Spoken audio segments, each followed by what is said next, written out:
अथ श्री बृहस्पतिवार व्रत कथा। बृहस्पति देव की कथा। भारतवर्ष में एक प्रतापी और दानी राजा राज्य करता था। वो नित्य गरीबों और ब्राह्मणों की सहायता करता था। ये बात उसकी रानी को अच्छी नहीं लगती थी। वो ना ही गरीबों को दान देती, ना ही भगवान का पूजन करती थी, और राजा को भी दान देने से मना किया करती थी। एक दिन राजा शिकार खेलने वन को गए हुए थे, तो रानी महल में अकेली थी। उसी समय बृहस्पति देव साधु वेश में राजा के महल में भिक्षा के लिए गए और भिक्षा मांगी। रानी ने भिक्षा देने से इनकार किया और कहा, हे साधु महाराज, मैं तो दान पुण्य से तंग आ गई हूं। मेरा पति सारा धन लुटाते रहते हैं। मेरी इच्छा है कि हमारा धन नष्ट हो जाए, फिर ना रहेगा बांस, न बजेगी बांसुरी। साधु ने कहा, देवी, तुम तो बड़ी विचित्र हो।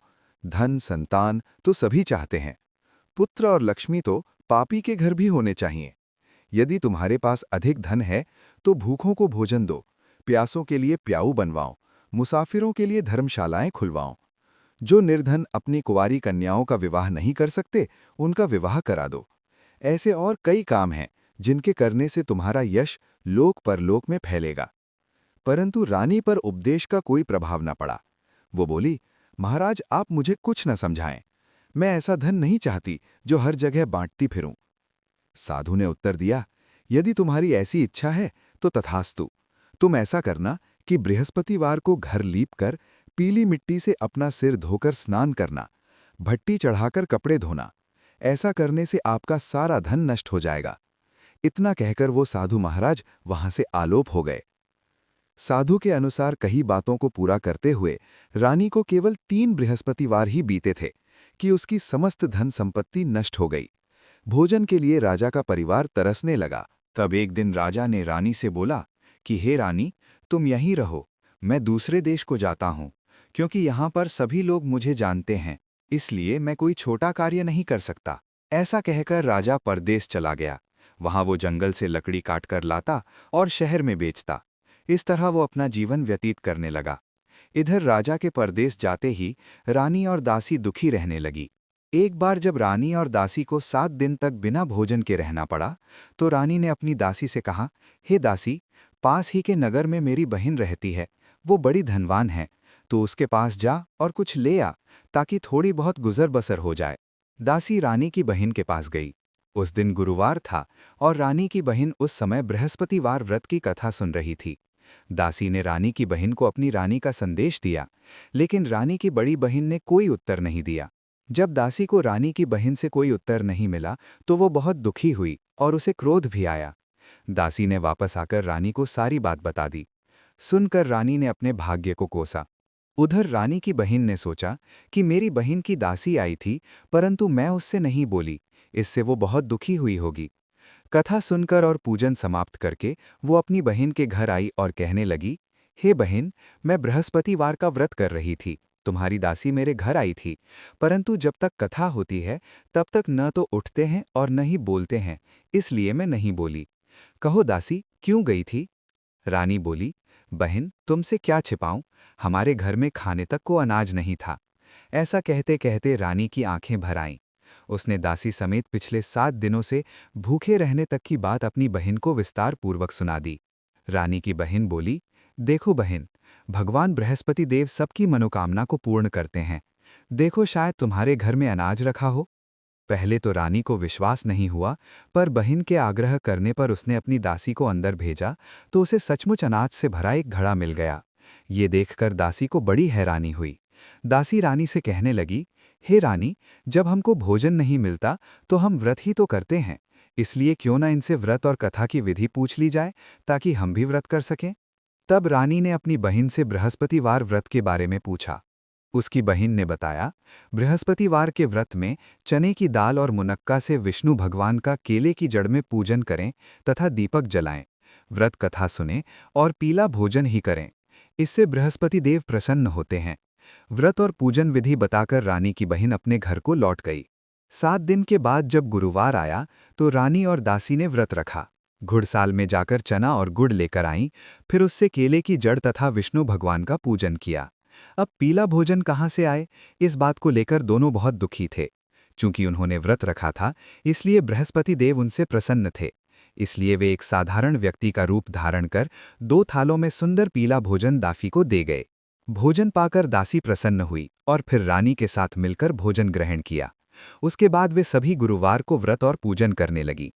बृहस्पति भगवान की कृपा से उनके पास फिर से धन संपत्ति आ गई, परंतु रानी फिर से पहले की तरह आलस्य करने लगी। तब दासी बोली, देखो रानी, तुम पहले भी इस प्रकार आलस्य करती थी। तुम्हें धन रखने में कष्ट होता था, इस कारण सभी धन नष्ट हो गया। और अब जब भगवान बृहस्पति की कृपा से धन मिला है, तो तुम्हें फिर से आलस्य होता है। रानी को समझाते हुए दासी कहती है कि बड़ी मुसीबतों के बाद हमने ये धन पाया है, इसलिए हमें दान पुण्य करना चाहिए, भूखे मनुष्यों को भोजन कराना चाहिए और धन को शुभ कार्यों में खर्च करना चाहिए, जिससे तुम्हारे कुल का यश बढ़ेगा, स्वर्ग की प्राप्ति होगी और पितृ प्रसन्न होंगे। दासी की बात मानकर रानी अपना धन शुभ कार्यों में खर्च करने लगी, जिससे पूरे नगर में उसका यश फैलने लगा। बृहस्पतिवार व्रत कथा के बाद श्रद्धा के साथ आरती की जानी चाहिए। इसके बाद प्रसाद बांटकर उसे ग्रहण करना चाहिए। एक दिन राजा दुखी होकर जंगल में एक पेड़ के नीचे आसन जमाकर बैठ गया। वो अपनी दशा को याद करके व्याकुल होने लगा। बृहस्पतिवार का दिन था। एकाएक उसने देखा कि निर्जन वन में एक साधु प्रकट हुए। वो साधु वेश में स्वयं बृहस्पति देवता थे। लकड़हारे के सामने आकर बोले, हे लकड़हारे, इस सुनसान जंगल में तू चिंतामग्न में क्यों बैठा है? लकड़हारे ने दोनों हाथ जोड़कर प्रणाम किया और उत्तर दिया, महात्मा जी, आप सब कुछ जानते हैं, मैं क्या कहूँ। ये कहकर रोने लगा और साधु को अपनी आत्मकथा सुनाई। महात्मा जी ने कहा, तुम्हारी स्त्री ने बृहस्पति के दिन बृहस्पति भगवान का निरादर किया है, जिसके कारण रुष्ट होकर उन्होंने तुम्हारी ये दशा कर दी। अब तुम चिंता को दूर करके मेरे कहने पर चलो तो तुम्हारे सब कष्ट दूर हो जाएंगे और भगवान पहले से भी अधिक संपत्ति देंगे। तुम बृहस्पति के दिन कथा किया करो। 2 पैसे के चने मुनक्का लाकर उसका प्रसाद बनाओ और शुद्ध जल से लोटे में शक्कर मिलाकर अमृत तैयार करो। कथा के पश्चात अपने सारे परिवार और सुनने वाले प्रेमियों में अमृत व प्रसाद बांटकर आप भी ग्रहण करो। ऐसा करने से भगवान तुम्हारी सब मनोकामनाएं पूरी करेंगे। साधु के ऐसे वचन सुनकर लकड़हारा बोला, हे प्रभु, मुझे लकड़ी बेचकर इतना पैसा नहीं मिलता जिससे भोजन के उपरांत कुछ बचा सकूं। मैंने रात्रि में अपनी स्त्री को व्याकुल देखा है। मेरे पास कुछ भी नहीं जिससे मैं उसकी खबर मंगा सकूं। साधु ने कहा, हे लकड़हारे, तुम किसी बात की चिंता मत करो। बृहस्पति के दिन तुम रोजाना की तरह लकड़ियां लेकर शहर को जाओ। तुमको रोज से दुगना धन प्राप्त होगा, जिससे तुम भली भांति भोजन कर लोगे तथा बृहस्पति देव की पूजा का सामान भी आ जाएगा। इतना कहकर साधु अंतर्ध्यान हो गए। धीरे धीरे समय व्यतीत होने पर फिर वही बृहस्पतिवार का दिन आया। लकड़हारा जंगल से लकड़ी काटकर किसी शहर में बेचने गया। उसे उस दिन और दिन से अधिक पैसा मिला। राजा ने चना, गुड़ आदि लाकर गुरुवार का व्रत किया।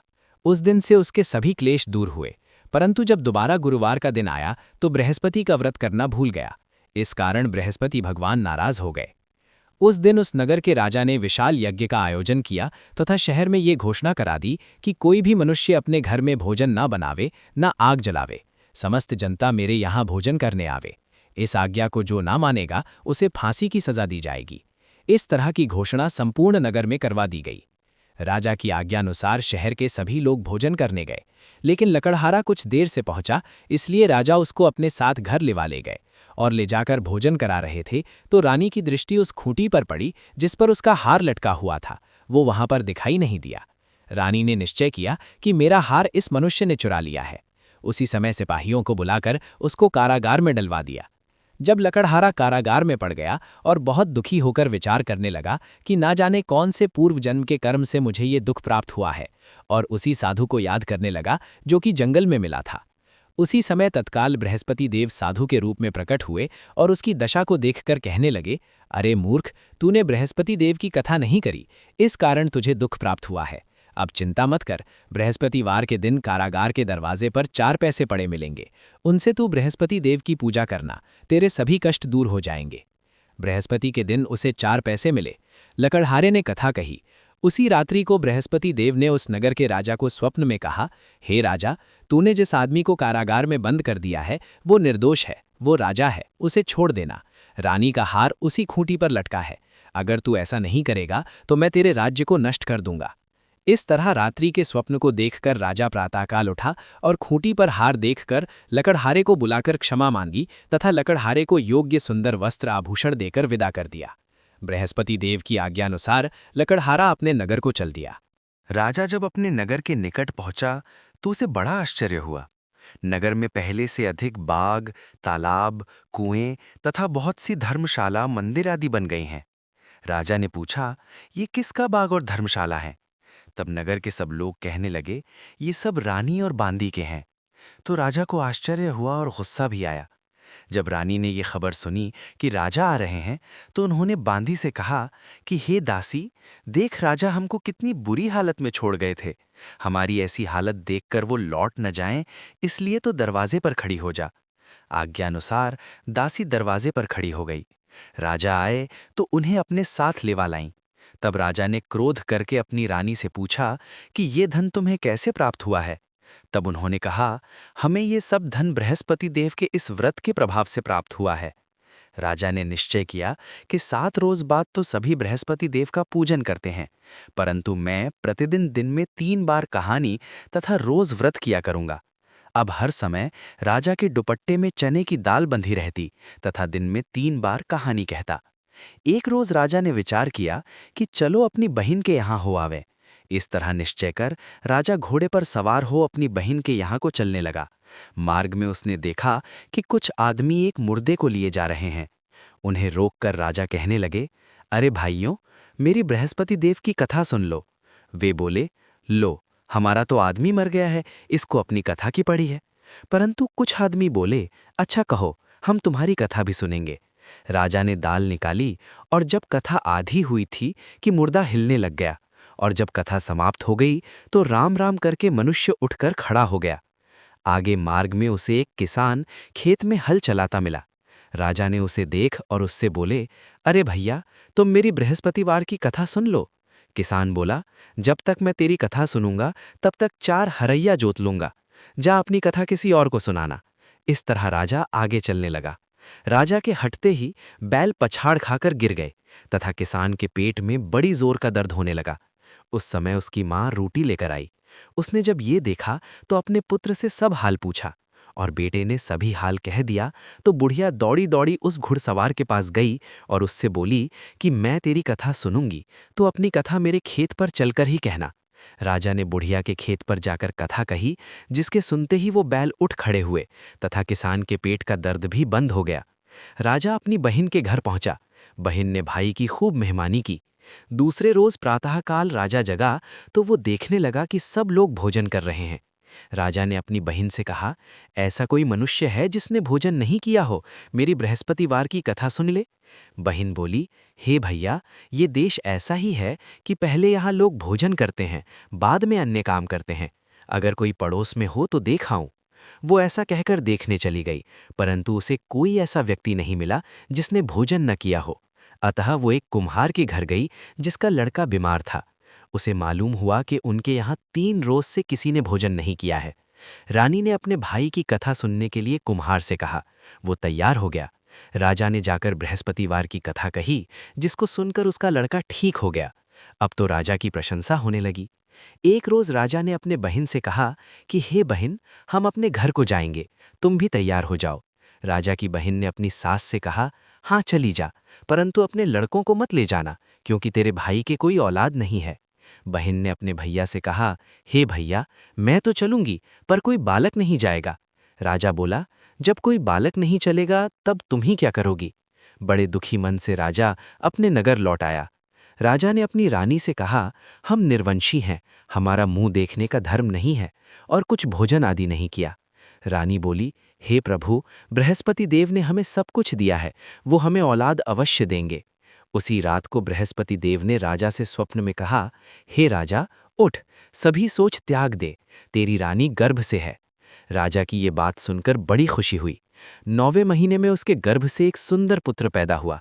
तब राजा बोला, हे रानी, स्त्री बिना भोजन के रह सकती है, पर बिना कहे नहीं रह सकती। जब मेरी बहन आवे तो मुझसे कुछ कहना मत। रानी ने सुनकर हाँ कर दिया। जब राजा की बहन ने ये शुभ समाचार सुना तो वो बहुत खुश हुई तथा बधाई लेकर अपने भाई के यहाँ आई। तभी रानी ने कहा, घोड़ा चढ़कर तो नहीं आई, गधा चढ़ी आई। राजा की बहन बोली, भाभी, मैं इस प्रकार न कहती तो तुम्हें औलाद कैसे मिलती। बृहस्पति देव ऐसे ही हैं, जैसी जिसके मन में कामनाएं हैं सभी को पूर्ण करते हैं। जो सद्भावनापूर्वक बृहस्पतिवार का व्रत करता है एवं कथा पढ़ता है अथवा सुनता है, दूसरों को सुनाता है, बृहस्पति देव उसकी सभी मनोकामना पूर्ण करते हैं। ये भी जाने। आरती श्री बृहस्पति देव। आरती माँ लक्ष्मी जी। ओम जय जगदीश हरे। आरती श्री बृहस्पतिवार व्रत कथा 2। गुरुवार गुड मॉर्निंग मैसेज। भगवान बृहस्पति देव उसकी सदैव रक्षा करते हैं। संसार में जो मनुष्य सद्भावना से भगवान जी का पूजन व्रत सच्चे हृदय से करते हैं तो उनकी सभी मनोकामनाएं पूर्ण करते हैं। जैसी सच्ची भावना से रानी और राजा ने उनकी कथा का गुणगान किया तो उनकी सभी इच्छाएं बृहस्पति देव जी ने पूर्ण की थीं। इसलिए पूर्ण कथा सुनने के बाद प्रसाद लेकर जाना चाहिए। हृदय से उसका मनन करते हुए जयकारा बोलना चाहिए। बोलो बृहस्पति देव की जय, भगवान विष्णु की जय। बृहस्पति देव की कथा। प्राचीन काल में एक ब्राह्मण रहता था। वह बहुत निर्धन था। उसके कोई संतान नहीं थी। उसकी स्त्री बहुत मलिनता के साथ रहती थी। वह स्नान न करती, किसी देवता का पूजन न करती। इससे ब्राह्मण देवता बड़े दुखी थे। बेचारे बहुत कुछ कहते थे, किंतु उसका कुछ परिणाम न निकला। भगवान की कृपा से ब्राह्मण की स्त्री के कन्या रूपी रत्न पैदा हुआ। कन्या बड़ी होने पर प्रातः स्नान करके विष्णु भगवान का जाप और बृहस्पतिवार का व्रत करने लगी। अपने पूजन पाठ को समाप्त करके विद्यालय जाती तो अपनी मुट्ठी में जौ भर के ले जाती और पाठशाला के मार्ग में डालती जाती। तब ये जौ स्वर्ण के जौ हो जाते। लौटते समय उनको बीनकर घर ले आती थी। एक दिन वह बालिका सूप में उस सोने के जौ को साफ कर रही थी कि उसके पिता ने देख लिया और कहा, हे बेटी, सोने के जौ के लिए सोने का सूप होना चाहिए। दूसरे दिन बृहस्पतिवार था। इस कन्या ने व्रत रखा और बृहस्पति देव से प्रार्थना करके कहा, मैंने आपकी पूजा सच्चे मन से की हो तो मेरे लिए सोने का सूप दे दो। बृहस्पति देव ने उसकी प्रार्थना स्वीकार कर ली। रोजाना की तरह वह कन्या जौ फैलाती हुई जाने लगी। जब लौटकर जौ बीन रही थी तो बृहस्पति देव की कृपा से सोने का सूप मिला। उसे वह घर ले आई और उसमें जौ साफ करने लगी, परंतु उसकी माँ का वही ढंग रहा। एक दिन की बात है कि वह कन्या सोने के सूप में जौ साफ कर रही थी। उस समय उस शहर का राजपुत्र वहां से होकर निकला। इस कन्या के रूप और कार्य को देखकर मोहित हो गया तथा अपने घर आकर भोजन तथा जल त्याग कर उदास होकर लेट गया। राजा को इस बात का पता लगा तो अपने प्रधानमंत्री के पास गए और बोले, हे बेटा, तुम्हें किस बात का कष्ट है? किसी ने अपमान किया है अथवा और कारण हो सो कहो। मैं वही कार्य करूंगा जिससे तुम्हें प्रसन्नता हो। अपने पिता की बातें राजकुमार ने सुनी तो वह बोला, मुझे आपकी कृपा से किसी बात का दुख नहीं है।